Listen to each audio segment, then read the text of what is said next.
Hey guys, so Lord here, back in with another action figure review. Today we'll be taking a look at the Transformers Legacy Evolution Voyager class Bludgeon.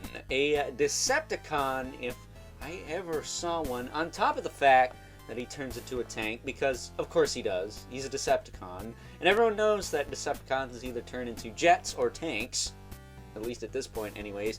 But he is a freaking demon skull-faced samurai SOB with a flaming sword. Like, get the frick out of here. He is one of my top 3 favorite Decepticons, along with Shockwave and Soundwave. So, of course, I had to get this guy. That said, this of course brought to us by the fine folks over at Hasbro and my good buddy Rusty, aka Skullified, over on Instagram. At least I think he goes by Skullified still. Either way, I'll leave his link in the description below, so you can head on over there and give him a follow. Let him know Overlord sent you while you're at it, because he is killing it on Instagram followers. Like, what is it, 4K or something? I'm only at, like, I don't even think I'm at 2K. That said, I'd probably gain more if I, posted once in a while, other than music shorts, but what are you gonna do? I don't have time for that. I'm pumping out videos every freaking day on the channel. That said, don't be a jerk. I will find you. You won't like the consequences. That said, let's cut right to the chase and get into the meat and taters of this review. Taking a look-see at Bludgeon's accessories. He comes with a few. Because he is recycled from the Tarn mold, he does come with the same little turret backpack thing. And of course, you can pop these guys off the side. But this is kind of the main turret in tank mode. And that said, once it's attached to him, you can rotate it around. This piece on the bottom here is articulated, so that's cool. I do like that. And of course, I already mentioned it before, he comes with a sword. It's not flaming, but in the comics it is. He hails from the comics, not so much the show. I think it was UK Comics, kind of like that Death's Head guy, who's a Transformers character, but is now a Marvel character. Kind of weird how that works, but there you go. He's got his katana sword. Very nice katana sword. It's got a serrated kind of end there. But after having this guy, it kind of makes me want to backtrack and get that Tarn figure, but he's sold out and kind of expensive now. So, so much for getting the Decepticon Torture Chamber Manager, but I digress. That said, I don't have a lot of vehicle Transformers to compare this guy to, so we'll just compare him to the only other one I've reviewed somewhat recently. Here he is with Frankentron, who also turns into a tank.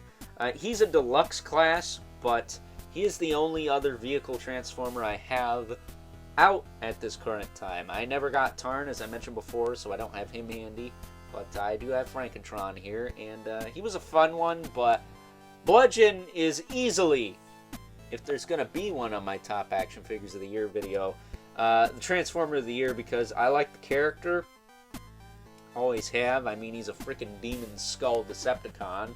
How can you beat that? But this figure is engineered very, very well in terms of aesthetic and posability. Like, there is no backpack on this guy unless you put this turret on him.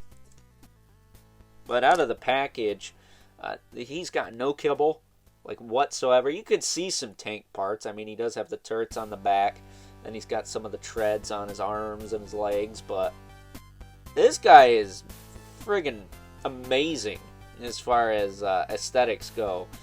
He's got that cool head sculpt, that demonic face there. That said, I wish his waist was retooled a bit.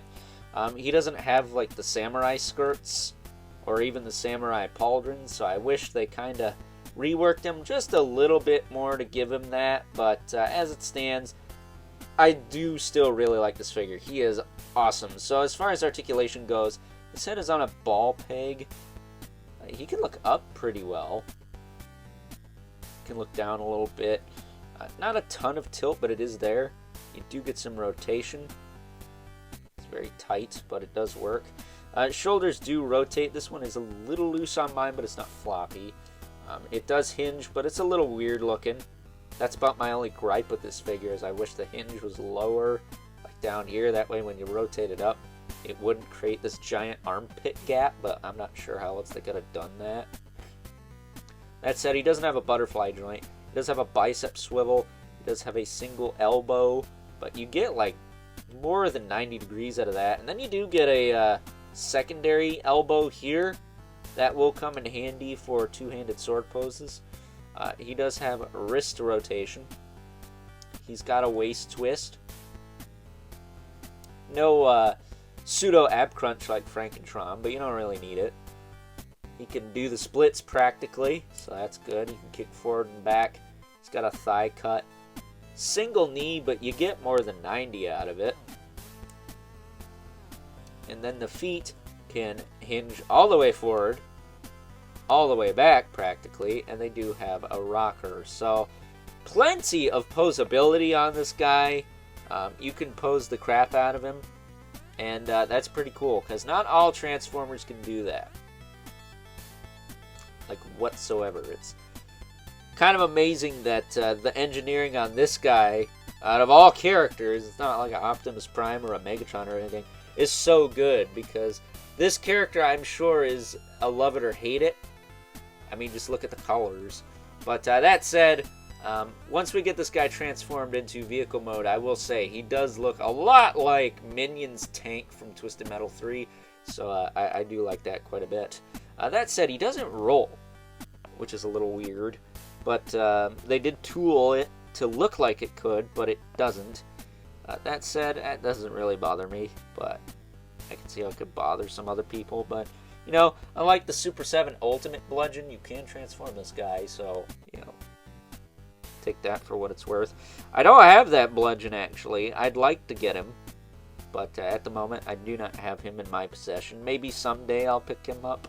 I heard some mixed feelings on that, too, but, you know, what do you expect from a Transformer that doesn't transform, right?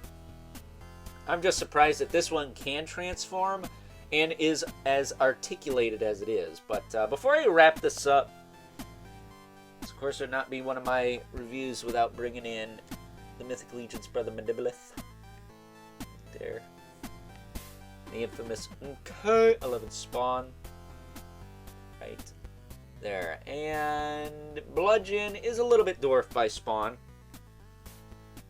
Granted, Transformers art and scale with anything I collect, they're a scale all their own, but, you know, be nice if Transformers could go back to how they were. They were significantly larger when I was a boy. Like, a Voyager class was $20, and at least a head, if not taller than that, than good old Bludgeon here. So, reminiscing about the past aside, it's time now that we wrap this up. Some final thoughts. Overall, and if you'd have told me I would have been able to pull off this sick of a pose with a Transformers figure of all things, I may not have believed you. That said, after having good old Bludgeon in hand, it is safe to say that there is no place for disgrace when it comes to this figure. This is an excellent release from the Transformers Legacy Evolution line, and yes, those of you wondering, that was an obscure 80s metal reference, because that's the type of high-quality shenanigans you could expect here on the Overlord Productions channel. What you shouldn't expect is reviews of Bludgeon's crew. Yes, apparently Bludgeon has a squad of other Decepticons that he commands, but they fetch a pretty penny on the aftermarket, and despite the fact that I've heard some rumblings that they will be re-released in box sets in the near to distant future, money doesn't grow on trees. So unless you want to donate those to the Overlord Productions channel, I wouldn't count on that.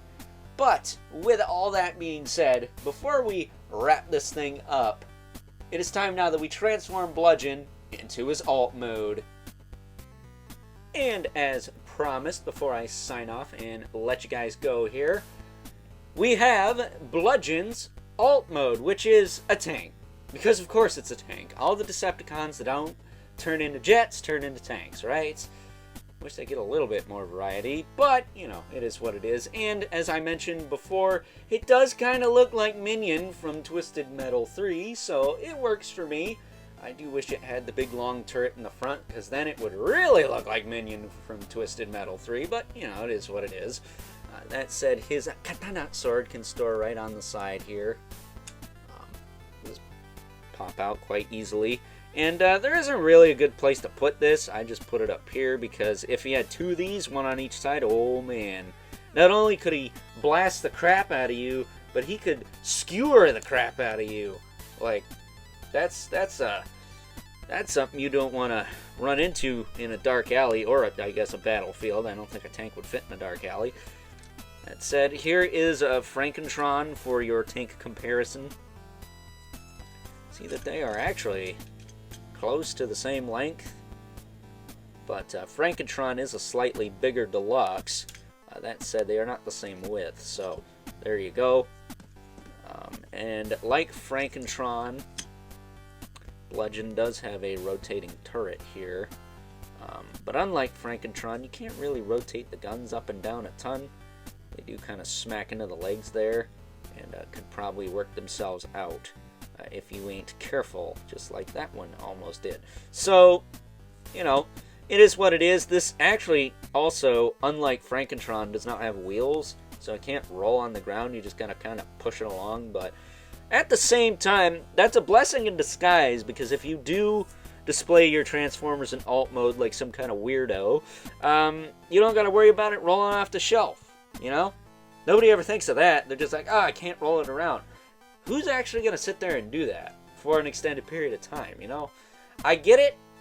It would be nice, especially since, if we look at the bottom here, they are sculpted in there, the wheels, so it is weird that they don't just work and function, but, you know, it's no skin off my nose, because I display all my Transformers in robot mode, and that's the way it's been, that's the way it's always going to be, and that's my story, and I'm sticking to it, right? So, with that being said, once again, I hope you guys enjoyed this review. Until next time, I'll catch you guys later.